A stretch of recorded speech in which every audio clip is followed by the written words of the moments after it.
धन्यवाद कर्मचारी साथियों, RFMS 3.0 से संबंधित एक महत्वपूर्ण अपडेट के साथ आपके साथ उपस्थित हूँ। आज 24 तारीख हो चुकी है और मैंने आपको बताया था कि कल बिल प्रोसेस नहीं हुए थे, तो आज देर रात बिल प्रोसेस हो चुके हैं। और अब जब 24 तारीख की सुबह चेक कर रहे हैं तो अगस्त में आगे सैलरी बिल है ऑटो प्रोसेस हो चुके हैं। बिल कैसे चेक करेंगे और इनमें किन किन बातों को आपको विशेष रूप से चेक करना है, तो सबसे पहले तो बात करेंगे बिल कैसे चेक करेंगे। तो आपको डीडीओ लॉगिन में आना है और यहाँ से डीडीओ रोल सेलेक्ट कर लेना है RFMS 3.0 पे, और यहाँ बिल एम्प्लॉय मैनेजमेंट में जाना है। डिस्बर्समेंट इंजन में एम्प्लॉय मैनेजमेंट में जाएंगे तो यहाँ से आप सीधे ही अगर आप बिल चेक करना चाहें तो यहाँ बिल्स वाला ऑप्शन है, इस पर आपको क्लिक करना है। यहाँ बिल्स पर क्लिक करेंगे, उसके नीचे एक ऑप्शन आएगा बिल स्टेटस। बिल स्टेटस पे आपको यहाँ क्लिक करना है। तो जो भी बिल अलॉट हुए हैं वो सारे यहाँ से हो जाएंगे। यहाँ से देखेंगे तो bill not forward to treasury, bill not forward to treasury, इस तरीके से 5 बिल शो हो रहे हैं। इसको आप मैक्सिमम करेंगे तो अन्य बिल भी शो हो जाएंगे, यानी यहाँ तक 7 बिल है वो bill not forward to treasury. अगले जो बिल है वो बिल ऑब्जेक्टेड वगैरह, ये जो वाउचर जनरेटर, ये कुछ पहले के बिल है। तो 7 बिल इस डीडीओ के अंडर में बनते हैं और सातों के सातों बिल है वो प्रोसेस हो चुके हैं। अब आपको कैसे चेक करना है कि बिल सही बना या नहीं बना, क्या क्या करना है, तो एक बिल के आपको यहाँ से व्यू रिपोर्ट्स पे जाकर के रिपोर्ट्स डाउनलोड करनी है। मैं 1-2 रिपोर्ट डाउनलोड करके आपको तो यहाँ से रिपोर्ट डाउनलोड करेंगे, उसको यहाँ से एक बार डाउनलोड करके चेक कर लें अच्छी तरह से। और किन किन बातों को आपको देखना है, चेक करना है, वो मैं आपको बताता हूँ। यहाँ से मैं रिपोर्ट डाउनलोड कर लेता हूँ। अब इसमें आपको क्या क्या बातें ध्यान रखनी है वो बात करेंगे। तो जैसे कि मैं आपको बता रहा था किन किन बातों को आपको चेक करना है, तो सबसे पहले तो किसी भी कर्मचारी का अगर डीए चेंज हुआ है, यानी बेसिक चेंज हुआ है, मूल वेतन में अगर मान लो कोई जैसे एसीपी लगी है या अन्य कोई कारण से बदलाव हुआ है, तो उसके आधार पर आप डीए चेक कर लें कि बेसिक के अनुसार डीए है या नहीं, और एचआरए, ये दोनों अच्छी तरह से चेक कर लें। और कई बार ऐसा होता है कि जैसे बेसिक चेंज हो गया तो उसके अनुसार जो स्लैब है आरजीएसएस की या जीपीएफ की चेंज होती है। और चेंज किन के मामलों में होती है कि जहाँ फिक्स रखा हुआ, अब जीपीएफ यहाँ जैसे 5 जा रहे तो कोई समस्या नहीं, लेकिन जिनकी जीपीएफ है वो कटौती जो स्लैब के अनुसार की हुई, एक्स्ट्रा नहीं की हुई है, उनकी थोड़ी सी समस्या आती है। तो ज़्यादातर लोगों की जीपीएफ है वो 5 जा रहे हैं, किसी के 20 जा रहे हैं, तो वहाँ समस्या नहीं आती।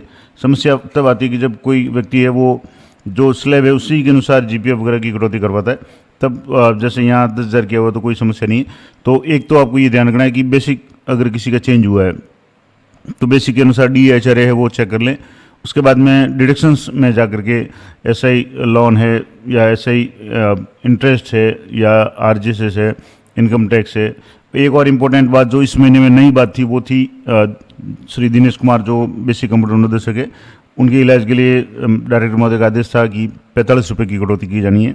अब ये कटौती एक तो पूर्णतः स्वैच्छिक थी, दूसरी बात जो कटौती थी इसमें निर्देश थे कि अगर किसी ने कार्मिक ने जुलाई में कटौती करवा ली है तो अगस्त में कटवाने की जरूरत नहीं है।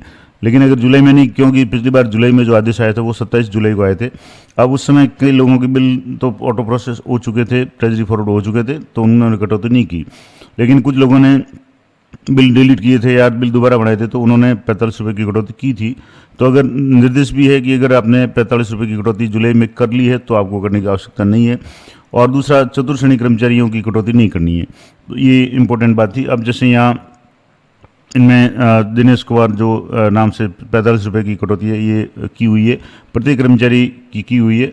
और किसी भी कर्मचारी ने 45 रुपये के लिए मना नहीं किया और न किया जाना चाहिए, क्योंकि एक मानवीयता की दृष्टि से अगर किसी कर्मचारी के 45 रुपये देने से अगर किसी आगे वाले कर्मचारी की ज़िंदगी बचती है तो ये ऐसी दुर्लभ बीमारी किसी के भी साथ भी हो सकती है। तो सहयोग करना अच्छी बात है और इसमें कोई बहुत बड़ी रकम नहीं है।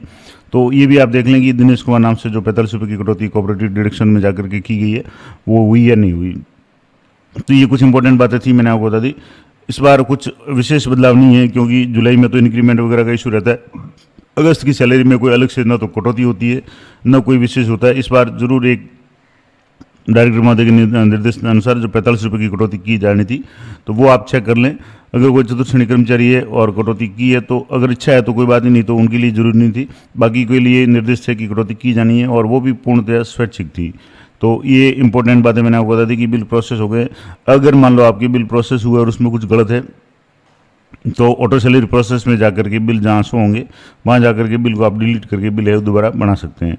तो ये पूरी डिटेल्स मैंने आपको बता दी कि महत्वपूर्ण अपडेट है कि जिन इस अगस्त माह के सैलरी बिल है ऑटो प्रोसेस हो चुके हैं। अगर आपके अभी तक ऑटो प्रोसेस नहीं हुए तो थोड़ा सा आप वेट करें, जल्दी हो जाएंगे, क्योंकि ये रात में हुए हैं। रात को मैंने चेक किया तब तक नहीं थे, कल शाम को, लेकिन आज है वो बिल प्रोसेस हो चुके हैं। और इसीलिए मैंने कल की वीडियो में बताया था कि पीडी एड कार्मिक और नॉर्मल जो कार्मिक है आप FMS 3.0 पे, उनके लिए 45 रुपये की कटौती है, वो किस तरीके से करेंगे। और अच्छा व्यूज़ मिले हैं, कई लोगों ने देखा है, उनको वापस ऐड भी किया है। तो ये पूरी डिटेल्स मैंने आपको बता दी कि FMS 3.0 पे अगस्त माह के सैलरी बिल ऑटो प्रोसेस हो चुके हैं। आपको अच्छी तरह से चेक कर लेना है, और जो भी डॉक्यूमेंट्स आवश्यक है, सामान्य रूप से एब्सेंटी और अन्य जिलों में कोई भी अगर कोई आवश्यक डॉक्यूमेंट होता है तो आप अपने ट्रेजरी के हिसाब से देख लें, और वो चेक करके अच्छी तरह से उस बिल को आप ट्रेजरी फॉरवर्ड कर सकते हैं। हालांकि अभी बहुत टाइम है, आज 24 तारीख है, तो आप इस महीने में कभी भी कर सकते हैं। हालांकि इस महीने में 2 छुट्टियां हैं, 26 तारीख को 12 बाद की छुट्टी है, और 28 तारीख को रक्षाबंधन की छुट्टी है, और 30 तारीख को रविवार है। तो देख लें आप अपने हिसाब से, बिल चेक करके आप कभी भी फॉरवर्ड कर सकते हैं। तो ये पूरी जानकारी मैंने आपको बता दी कि अगस्त माह के सैलरी बिल प्रोसेस होने के बाद में आपको क्या क्या चेक करना है, और अगर कोई बदलाव है तो आप बिल डिलीट करके दोबारा बना सकते हैं। जानकारी अच्छी लगे तो वीडियो को लाइक करें, शेयर करें। मिलते हैं नेक्स्ट वीडियो में, तब तक जय हिंद, जय भारत।